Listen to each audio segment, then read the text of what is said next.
बड़ी बहू छोटा बेटा। अमर जो कि खुद से 10 साल बड़ी लड़की नेहा से बहुत प्यार करता था। इसके घर वालों को भी इसके बारे में सारी बात पता थी, पर चाहकर भी इसके वालिदैन कुछ नहीं कर पाते और ना ही अपने बेटे को कुछ समझा पाते हैं। ऐसे ही एक दिन नेहा और अमर शादी करने का फैसला करते हैं। माँ, मैंने सोच लिया है, मैं और नेहा इसी साल शादी करेंगे, वो भी पूरे रीति रिवाज के साथ। उमर बेटा, प्यार तक तो ठीक था, पर ये शादी ने सोचा भी है कि अगर तूने उस लड़की से शादी कर ली तो सब कैसे तेरा मजाक बनाएंगे। वो लड़की जिससे तू प्यार करता है वो तुझसे उम्र में 10 साल बड़ी है। हाँ, कहते हैं ना कि प्यार अंधा होता है, और वैसे भी माँ, मैं और नेहा एक दूसरे से बहुत प्यार करते हैं और हम दोनों शादी करना चाहते हैं, और प्यार में जात पात उम्र नहीं देखी जाती। माँ बेटा, मैं मानती हूँ कि प्यार अंधा होता है, पर प्यार में इतना भी क्या अंधा होना कि तुझे कुछ दिखाई नहीं दे रहा। माँ, आपको हमारे इस रिश्ते से इतना एतराज क्यों है? आपको पता है ना, हम दोनों एक साथ हमेशा खुश रहेंगे। अमर अपने घर वालों की बात को ना मानते हुए नेहा से शादी कर लेता है। शादी होने के बाद नेहा काम करना छोड़ देती है। अब अमर की भी अच्छी नौकरी लग जाती है और अच्छे खासे पैसे कमा रहा था। अब कोई भी जरूरत पड़ती तो नेहा को अमर से पैसे मांगने पड़ते। उमर, मुझे 10,000 चाहिए। क्या 10,000? पर क्यों? और तुम्हें क्या जरूरत पड़ गई इतनी पैसों की? उमर, क्या मुझे सब कुछ तुमसे पूछकर करना पड़ेगा? अगर मुझे पैसों की जरूरत पड़ी है तो जाहिर सी बात है ना कि मुझे कुछ काम ही होगा। हाँ, मैं तुम्हें पैसे देने से कहाँ मना कर रहा हूँ। मैं तो बस इतना कह रहा हूँ कि तुम्हें इतने पैसों की आखिर जरूरत क्या पड़ गई? मुझे बता दो क्या काम है, आखिर मैं तुम्हारा शोहर हूँ। नहीं चाहिए मुझे तुमसे कोई पैसे, अपने पैसे अपने पास ही रखो। ऐसे ही एक दिन तरह से नेहा अमर से नाराज हो जाती है। नेहा की नाराजगी देखकर अमर कुछ पैसे इसके पर्स में रखकर चला जाता है। जब नेहा अपने पर्स में 10,000 रुपए देखती है तो इसके दिमाग में तरह तरह की बातें आने लगती हैं। मैंने शादी के बाद अपनी जॉब छोड़ दी। मुझसे ये छोटा है फिर भी मुझसे ज्यादा कमाता है। मैं इससे 10 साल बड़ी हूँ, पर फिर भी मुझे हर चीज के लिए उमर से पैसे मांगने पड़ते हैं। तो उमर भी भाव खाने लगा है। अब मैं और नहीं झुक सकती, मुझे फिर से काम करना होगा। इस तरह से नेहा बिना अमर को बताए फिर से जॉब करने लगती है, और जब ये बात अमर को पता चलती है। क्या तुम फिर से जॉब करने लगी? तूने मुझे बताया भी नहीं। मुझे ये बात माँ से पता चली। हाँ, वो मैं दरअसल बताना भूल गई थी। मैंने सोचा हम दोनों ही काम कर लेंगे तो ज्यादा अच्छा रहेगा। मुझे बार बार तुम्हारे सामने पैसों के लिए अपने हाथ भी नहीं फैलाना पड़ेंगे।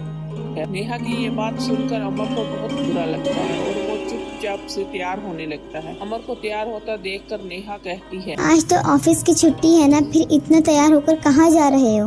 और मैं तुम्हें बताना भूल गया, पर आज ना हमारा मैच है, इसलिए मैं अपने दोस्तों के साथ मैच खेलने जा रहा हूँ। अपना ख्याल रखना। इस तरह से अमर अपने दोस्तों के साथ खेलने के लिए चला जाता है। कुछ दिन तक तो यूं ही गुजरता है, पर अब नेहा को अमर का बचपना खटकने लगा था। वहीं दूसरी तरफ हर वक्त नेहा की रोक अमर को भी खटकने लगती है। ऐसे ही एक दिन दोनों के बीच लड़ाई हो जाती है। क्या बचपना है, अब तुम्हारी शादी हो चुकी है, तुम्हारे ऊपर भी कुछ रिस्पॉन्सिबिलिटी है। तुम कब तक अपने दोस्तों के साथ यूं ही रात भर घूमते रहोगे और इन पर पैसा उड़ाते रहोगे? नेहा, भी मेरी उम्र ही क्या है? अगर मैंने इतनी कम उम्र में शादी कर ली, इसका मतलब ये तो नहीं ना मैं अंकल बन गया हूँ। मेरे दोस्त यार हैं, अगर मैं उनके साथ घूम लेता हूँ या खा पी लेता हूँ तो तुम्हें प्रॉब्लम क्या है? मेरी प्रॉब्लम ये है कि उमर, अब तुम्हें अपनी रिस्पॉन्सिबिलिटीज को समझना चाहिए और बचपना छोड़ देना चाहिए। बिल्कुल इस तरह जिस तरह मैंने शादी के बाद सारी रिस्पॉन्सिबिलिटीज संभाल ली हैं। मैं तुमसे 10 साल छोटा हूँ, इसलिए तुम्हारे अंदर मैच्योरिटी मुझसे ज्यादा है। प्लीज मुझ पर कुछ भी थोपा मत करो।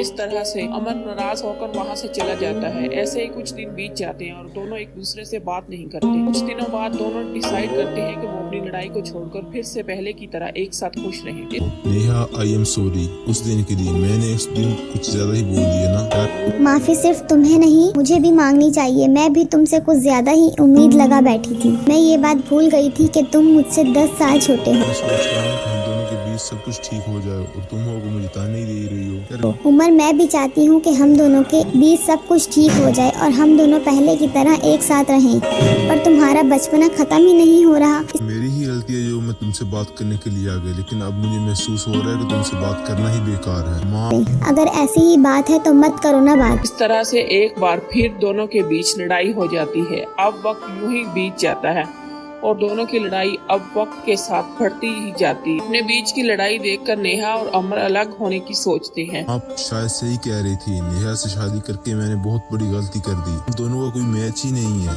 मैं इससे 10 साल छोटा हूँ, इसलिए मेरे अंदर समझ कम है, और मुझसे 10 साल बड़ी है, इसलिए इसके अंदर कुछ ज्यादा ही समझ है। इसलिए अब हम दोनों ने एक फैसला किया है। कैसा फैसला बेटा? साथ ना रहने का। मर्जी, ये डाइवोर्स पेपर्स पर मैंने साइन कर दिए हैं, आप भी साइन कर दीजिए ताकि हम दोनों के रास्ते अलग हो सकें। तुम दोनों ये क्या कर रहे हो? मियाँ बीवी के बीच हमेशा इस तरह की लड़ाइयाँ होती रहती हैं, पर इसका मतलब ये नहीं कि तुम दोनों अलग हो जाओ। ये शादी है, कोई मजाक नहीं। माँ जी, मैं और कितना बर्दाश्त करूं? उमर जी का बचपना खत्म नहीं हो रहा है। आखिर वो कब समझेंगे कि मेरे साथ इनके ऊपर इस पूरे घर की भी जिम्मेदारी है? आखिर कब तक अपने दोस्तों के साथ हंसी मजाक करते रहेंगे?